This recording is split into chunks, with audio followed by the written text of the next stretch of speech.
Someone needs a raise.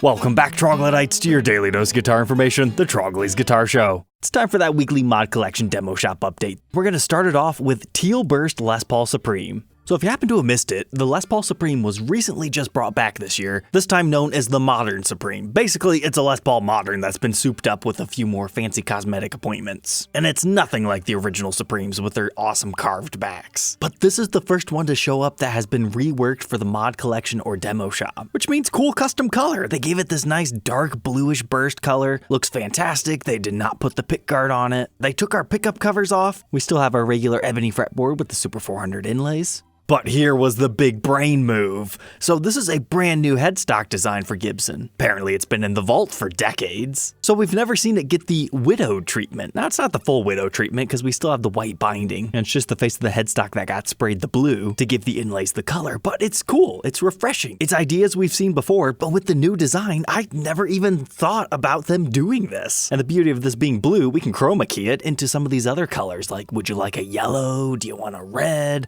How about a purple? Look at all these options that we could have. I want to see some more of this rather than just B-stock Supremes in the demo shop. I think they're onto something here because this one listed at $300 over retail and it sold instantaneously. And moving to the back, doesn't look like they changed anything. It's just the regular ebony finish. But the theme this week was definitely New Year's and the ending of Christmas. As far as the colors, this one's more so New Year's. They called it Birch Bark Burst. So let's make sense of the name, Birch Bark. Here's what the birch tree looks like. It's white, it's got some gray, and then when it flakes up, you can see the wooden color underneath. So you can kind of see what they're going here with that very light golden border, and then you get this whitish burst with the natural colors of the wood seeping through. It really reminds me of the old early 2000s latte cream burst finish, but maybe not quite as strong. I honestly couldn't see this as a large production run, but I really appreciate this as a one-off. Interesting choice to leave the back black. Now what would be really cool is if they heavy Murphy Lab aged it with the old stuff that actually peels up and starts flaking, because then it would exactly be the tree. Next up, Copper Metallic Custom. At $5,300, custom color with matching headstock. This thing is definitely festive. I mean, they threw the TP6 tailpiece on there. You got the metal knobs. Uncovered pickups, no pick guard. But check this out, Burstbucker Pro Neck 498T bridge and custom hand-wired electronics for push-pull coil splitting, true bypass, and then a series parallel switching. The brown doesn't necessarily do it for me, but I do like the fact that we've got the Schaller Perloy tips. Matches well with the rest of the headstock. Oh, okay, I didn't see that on launch day. It's brown on the back and the headstock. But if you zoom into the neck, they left that natural, so you got a golden stinger. My eyes were too preoccupied with the backplate being painted. And cool, they gave us a reissue Lifton style case. But now let's partner it up with the Cerulean Surprise Sparkle Custom. This one, significantly cheaper. Now this one's got the full-on widow treatment with the matching colored sprayed over binding, but that's just a nice royal metallic blue color. Can't go wrong there. Gold hardware being blingy as all get out, although it gets a satin finish. It's also got the matching headstock.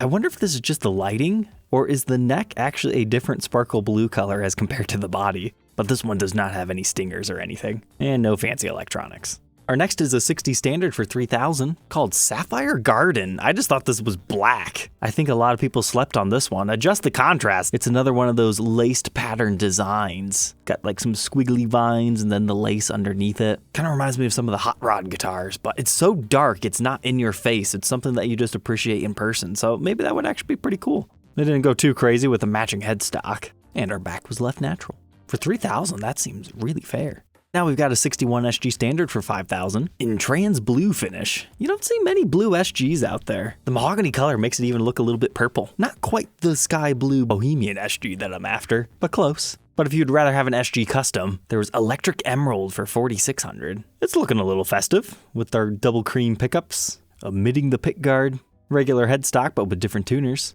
and then a straight up green finish on the back with a matching golden serial number. Next, we got Bronze Citrus 335 figured. I felt this was the odd duck of the week. I mean, it's kind of golden and festive. Might remind you of a beverage you might be drinking soon.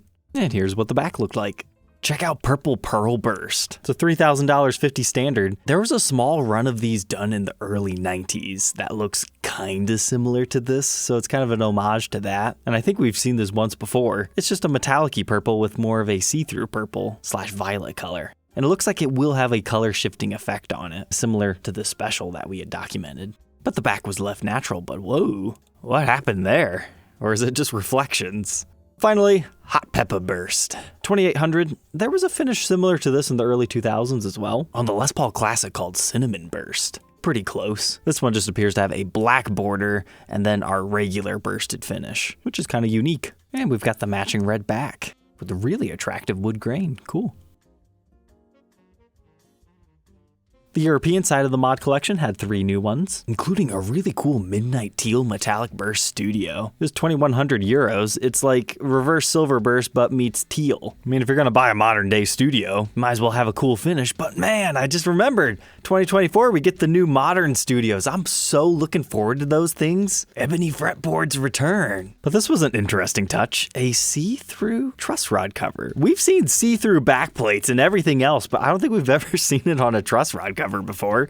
It's kind of cool. It gives off kind of phantom vibes, matching it with the pickguard there. But what I'm most impressed by is the fact that they actually continued the theme onto the back. You get the bursting, see-through plates. Unfortunately, not see-through tuner back. That would have been awesome. But when it comes to these reverse burst finishes, it looks so much better on the back. I felt that way on the Adam Jones review if you happen to have missed that. But if blue's not your thing, they called this one Night Violet. That actually was a finish in the early 80s. It looked like this. If anybody has one of those studios in good condition, feel free to let me know. We need to document one. But this doesn't look anything like the old 80s Night Violet. It's pretty much just reverse purple burst, and it looks incredibly good. Although I think I would make the argument the blue looks better, but at least they did the theme, and they decided to leave it black this time. Same thing with our tuner tips.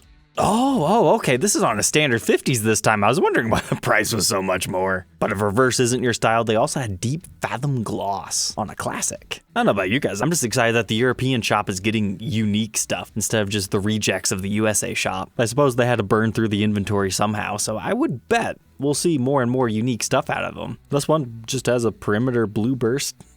I could honestly see that as a production color. That looks pretty nice. Then we flip it over to the back, no way it's gonna make it to production with a burst, but it does look nice if you like the perimeter style. It's a great job, EU mod collection. And we'll stick to that side of the world when we visit our demo shops.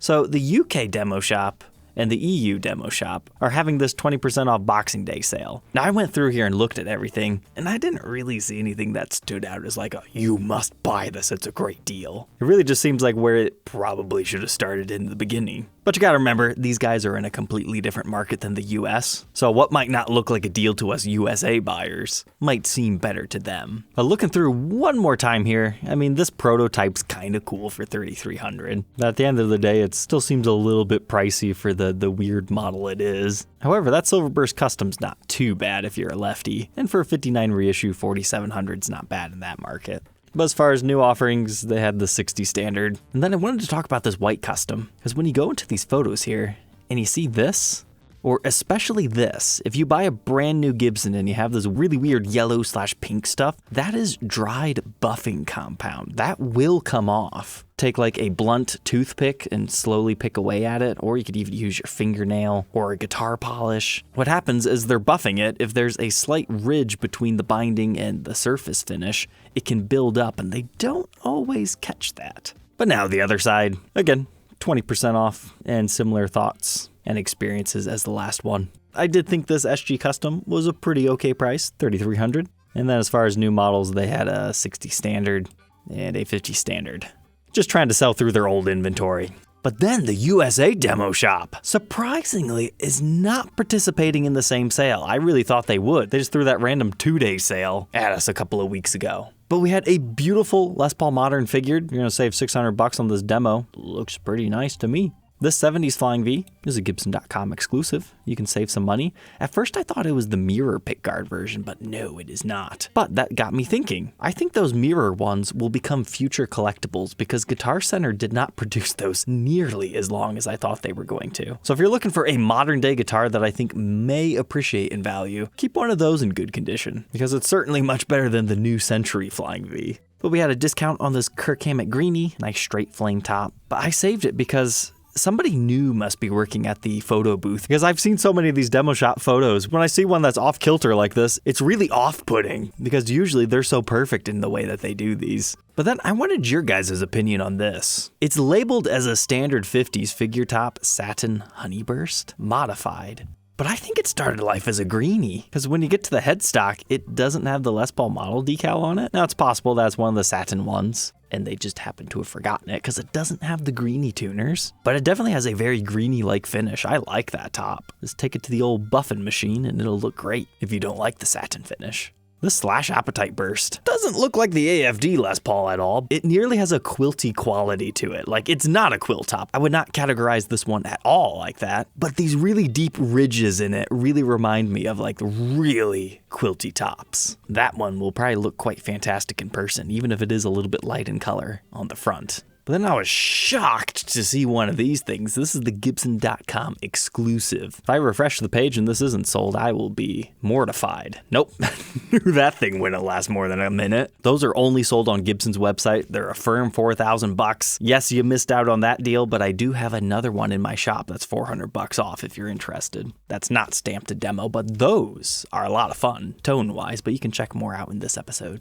But ultimately, I think they sold that thing way too cheap. Next up, standard 50s in translucent fuchsia. If you always wanted a Les Paul standard that looks like the Les Paul Modern Light, yeah. This one just doesn't look finished to me, but at the same time, it's unique. It's kind of rose petally. I'm sure it would speak to someone, but I feel like it needs like a light baby blue back that looks the same as this to pull off the vibe of like an artist brushed, rather than the really nice looking glossy natural with a little bit of stain. But here's Honey Amber in a 60s figure top. They blinged it out with the gold and just really went all out for that honey look, but left the back alone. Next, they had a satin 335 with zebra coil pickups. Nothing particularly unique about this one otherwise, but it really reminds me of the Gibson ES369, which is a guitar that I need to review because it's just funny, song references, etc. And no, don't go looking it up. It doesn't have a unique headstock or anything. Let's save that for a review. Then there's a discount Adam Jones. If you happen to have missed that video, these are now discontinued, so what is out there is what is out there. Holding on to one of those might be a good long-term thing.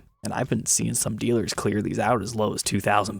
I mean, at that price, it's a no-brainer. Ebony fretboard standard. I don't care if you like Adam Jones or not. And then I thought this was interesting. So 25% off a Carina Flying V. These are kind of a tough sale for dealers to begin with. Unlimited production $10,000 Carinas. But I noticed something unique. They don't appear to be stamping these demo anymore. Maybe as an effort to help them sell out of the demo shop. I mean, it's still got the blemishes, and it's possible that this one just happened to miss the stamp, but I do not see it. But to wrap up tonight's episode, look what showed up. So Gibson has put the Rick Beato double cut red sparkling burgundy back into production, and it seems they're just gonna keep making as many as will sell. Although the blue is officially listed as discontinued. So it seems like the blues are the collector's items, the reds are for the everybody. And then hopefully next year we see a new color, and then they discontinued the reds, but who knows how many they'll end up making. But we had 2 red ones for $600 off in the demo shop. This one didn't seem to have any like major blemishes, but this other one did. How does that happen at the factory? Must have caught some employee's shirt or something. I'm sure that looks way worse in these up close photos than it actually does in person, but those were screaming deals. All right, Troglodytes, that's the end of the recap for this week. Don't forget to like, comment, and subscribe, and we'll catch you tomorrow on the next one. Take care.